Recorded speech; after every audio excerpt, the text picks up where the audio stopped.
wants to extend the ACA tax credits more than I do. I introduced that legislation in 2019. I fought successfully to pass it in 2021 and 2023, and I am 100% committed to getting this done. President Trump, Speaker Johnson, and Leader Thune, along with many rank-and-file Republicans, say they want to keep health care premiums at their current rate. With the government reopened, we must move quickly to deliver on that promise and to keep health care premiums affordable. The American people are counting on us to get this done. Senator King. Thank you. I want to emphasize what Senator Shaheen just said. Those of us here and those of us certainly participating in the Democratic caucus are 100% committed to working on the issue of the ACA premium tax credits and preserving access to health care for millions of Americans. The question before us is how's the best way to get there? And it was our judgment after 6 weeks, going on 7 weeks of this shutdown, that path wasn't working. The test was last week when the majority leader put forward a proposal that was pretty simple, straightforward, one-year extension of the tax credits. It was met with universal opposition in the Republican caucus. It wasn't going to happen. So the question before us, before those of us here who decided to vote yes tonight, the question was, does the shutdown further the goal of achieving some needed support for the extension of the tax credits? Our judgment was that it would not produce that result. And the evidence for that is almost 7 weeks of fruitless attempts to make that happen. Would it change in a week or another week or after Thanksgiving or Christmas? And there's no evidence that it would. What there is evidence of is the harm that the shutdown is doing to the country. What it's doing to millions of federal workers, but also what it's doing to tens of millions of recipients of SNAP. This is a true crisis for those individuals. Soup kitchens can't fill the gap. Food pantries can't fill the gap. SNAP is an essential part of the food provision program in this country. And so we were faced with a strategy or a series of steps that wasn't working to achieve the goal we wanted with regard to the ACA, but it was at the same time creating hardship and difficulty for millions of people across this country. So I believe that we are closer tonight to a vote on the ACA tax credits than we were this morning. Because part of this agreement, and you heard the majority leader on the floor today say he is committed to putting a bill on the floor before the second week in December that would be drafted by the Democrats concerning health care and the ACA. That is a big step, because otherwise there's no way for the minority to get a bill onto the floor of the U.S. Senate. It has to be through the office of the majority leader.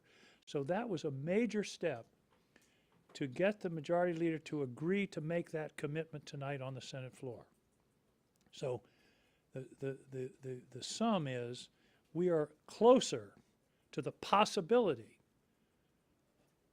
of work on the ACA tax credits for the people of this country than we were yesterday and than we were a week ago, 2 weeks ago, or a month ago. So this agreement tonight is a win for the American people. And it's a win for those people that are so insistent that I'm hearing from all the time, protect our health care. Our judgment is the best way to do that is to get a bill on the floor. Is there a guarantee it will pass? No. Is it a guarantee it will pass in the House? There is actually some very strong interest in the House, a possibility of a bipartisan bill and to get a discharge petition, and then perhaps we're on the way.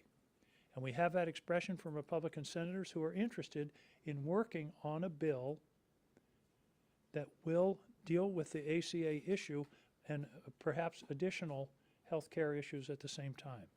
So what happened tonight is not the closing of a chapter, it's the opening of an opportunity.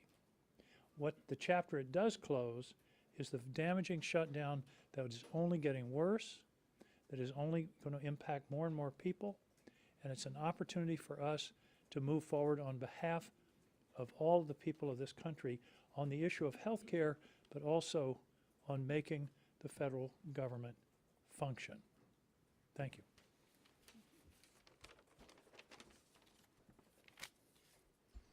Well, good evening, everybody. At a time when families desperately need relief, Washington's dysfunction is making life harder for families, and the last 39 days are proof of that. A record-long government shutdown paired with record-high health insurance cost increases is not the kind of history that the American people want Congress to make. Over the last several weeks, I've heard from Granite Staters who can't afford a doubling of their health insurance costs. I've also heard from families about the deep pain that the government shutdown has caused, made worse by a president who illegally and repeatedly chose to cut off help for families who are just trying to buy groceries. After weeks of bipartisan conversations, I voted today to reopen the government so that we can get back to the work of helping Granite Staters. This agreement funds SNAP and food assistance programs, ensures that law enforcement, air traffic controllers, and other federal workers get paid, reverses the president's recent reckless layoffs and prevents them from happening in the future, and crucially, gives Congress a clear path forward to protecting people's health care. Our work to deliver relief for families now enters an important phase. Congress has 1 month to engage in serious bipartisan negotiations to extend the Affordable Care Act's expiring tax cuts that help people afford their health insurance. And let's be really clear, part of what has been happening is the time period to make that meaningful extension of these tax cuts has been dwindling. We are getting closer and closer to the time in which families have to decide whether they can buy their health insurance or not and enroll in health insurance in this coming year. So my Democratic colleagues and I have been ready to work on this issue, on extending these tax cuts for months. With the government reopening shortly, Senate Republicans now finally have to come to the table. Or, make no mistake, Americans will remember who stood in the way. So I urge Speaker Johnson to finally return the House of Representatives into session and quickly reopen the government. And I urge all Americans in communities red, blue, and purple to continue to speak out about the importance of affordable health care so that families across America can get that critical care that they need. Thank you. Thank you. And I thank my colleagues for their good work. The vote tonight, and you've heard all of us talking about this, the vote tonight was crucial to open the government because too many Americans, hardworking individuals, seniors, children, were suffering. I know in Nevada, particularly that is based on a service industry, tourism and travel, we are doubly hit. Tariffs, bad policies of this administration, and the shutdown was having an impact on travel to our state and quite honestly across the country. But it wasn't just that. We have federal workers that were suffering. We have TSA agents. We have airport controllers. And we were seeing lines to our food banks in northern Nevada. These were lines that I hadn't seen since the pandemic. And the stories were horrific. Seniors in line needing food because they couldn't get access to the food that they usually would get at the federal level. One man came and refused to say who he was because he was embarrassed and said, "I shouldn't be here," but he needed the food. Mothers coming to the food bank to get food for their children. My colleagues know that opening the government was key to stopping that pain. But here's the thing. We can open the government and we can still fight to address this looming healthcare crisis. It is true. Right now, in our states and across the country, Americans are seeing higher costs, higher premiums for their Affordable Care Act. These are people that need access to health care. I have families that rely on the Affordable Care Act and these subsidies so that their children who have a rare disease can access their medication. I have small businesses who rely on the Affordable Care Act and the subsidies to help cover the costs for their employees. This is a fight that the Republicans need to understand is not just happening in Nevada, it is happening across the country in every state, including those red states. This fight tonight is, I agree with Senator Angus, is just the beginning. This is the beginning to show and fight for Americans across the country. Let me just say this, with the government open, we can focus on passing a full bipartisan budget for 2026 that starts with a minibus that will restore funding that President Trump cut. It delivers millions of dollars in critical funding to states like Nevada, all across the country, and it, you will hear, blocks the administration from future rifts. We have an opportunity also to put Republicans on the record on the ACA. Are they committed to doing this? Are they committed? Leader Thune said he would come to the table on a health care once the government was open, and now he must follow through. If Republicans want to join us in lowering costs for working families, they have the perfect opportunity to show the American public. I expect Republicans to be at the table in the next few weeks. I expect the White House to be at the table, and if they do choose not to come to the table, they can own the disastrous premium increases that will continue to rise. They will own the fact that Americans across this country are going to lose access to health care. We were elected in the Senate to work on real solutions that help working families. It's our responsibility to work not only here amongst ourselves, but across the aisle to solve these problems for the Americans, make their lives a little bit easier. And that's what we have done tonight. So, hey, everybody, I'm the cleanup hitter because I joined this group I joined it 48 hours ago. Not for lack of interest, and I got to applaud Jean Shaheen and this group because they have been having open meetings that anybody could participate in on negotiation, but I had my hands full focused on the Virginia elections until Wednesday morning. And as soon as that was over, I have now engaged with a particular purpose in mind. I knew the Democratic appropriators led by Patty Murray were going to do the very best job they could to get these three approps bills queued up and moving forward. A bill, for example, that has very robust SNAP funding, very robust funding for the VA. I had confidence in that.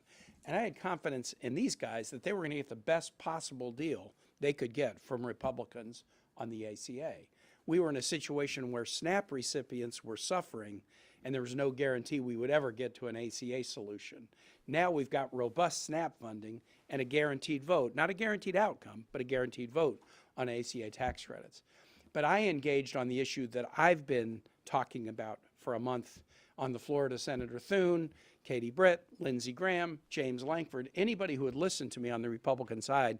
I've said what I need in Virginia, with 320,000 federal employees who live in households that probably encompass nearly 650 or 700,000 residents in my state, I need a moratorium on mischief.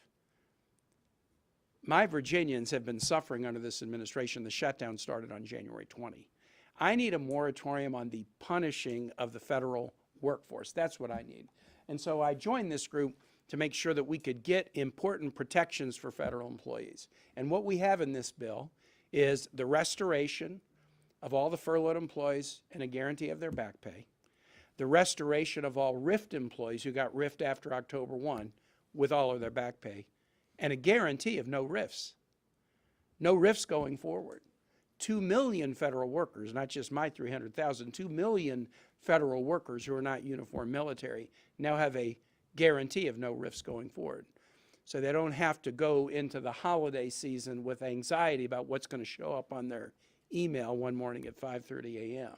That's a big win for 2 million federal employees, and added together with these other ingredients of robust appropriations bills and a guaranteed path forward to vote on fixing the ACA, that made me sign on and say, yes, we can do it.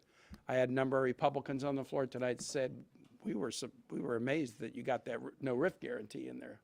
And I'm glad that we did, and we all worked so hard on it together, and I have huge respect for my colleagues who made this happen. Thanks. Senator, you say you're fighting on the Affordable Care Act. What do you say to your colleagues who say this isn't a fight, this is a capitulation? You're putting together, you're agreeing to a vote on a bill that it almost certainly will not become law, and you're allowing that to happen. Well, first of all, there was, as long as the government shut down, the clear statement from Senator Thune and the Republican majority, and they control the Senate, the House, the White House, was we will not talk about health care with you. So there was no vote that we were going to get on the Affordable Care Act, premium tax credits. We have a guaranteed vote by a guaranteed date on a bill that we will write. Not that the Republicans will write, although I do think it's important for us to engage with them, because we need a bipartisan bill that we know is going to get enacted to provide the relief that Americans need. And I think there's a commitment on the part of many of our colleagues to do that. But there's no guarantee this will become law. There was never a guarantee that it would become law. Well, just to follow up on that, Senator, because we understand that this vote will happen, but a vote on extending the tax credits, it does not guarantee that it's going to happen. So how do you explain, though, to your constituents why it was worth it to put up this fight for so long when in the end you did not get your key demand? Because it wasn't working. How long would it take to not get a response to say it isn't working? In other words, it's been 6 weeks. There's been the Republicans made it clear they weren't going to discuss the health care issue, the Affordable Care Act tax credits, until the shutdown was over. We tried to keep working that for 6 weeks. It didn't happen. The vote that we have, there's not a guarantee for sure. It's more of a guarantee. Here's the way I would put it. As I assessed it, there was zero chance of dealing with the ACA issue as long as the shutdown continued.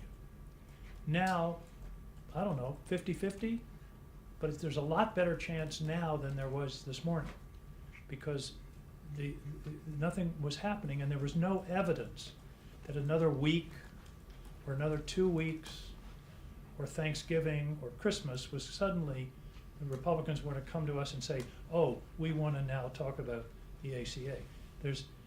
If they weren't going to do it by now, what's going to change in the next 2 weeks that's going to make them do it? And that was really the assessment. Again, I would say, right, as of this morning, there was a zero chance of having a work on the ACA. Now there's a measurable chance. Will it be everything that everybody wanted? No, because we need 60 votes. And so there's going to be a negotiation. But Republicans have already started saying, well, here, if you did this or did that, maybe we can get there. So I would take a reasonable chance against no chance every day. And the other piece is, we didn't really emphasize this, there are 3 important appropriations bills in this that would lock in SNAP for the rest of the year at a very substantial rate. Plus other benefits, veterans funding is guaranteed if we can get these 3 bills through. So there's a plus on that. And I think the odds are that we have a better chance of doing something about the ACA than we did not going into this. At some point, you have to decide, what is the best strategic step forward. And we believe that the evidence is that what we were doing wasn't working, and therefore, let's try something else. And the real question is, why would a president of the United States pit hungry children against sick children? And that is what President Trump has done.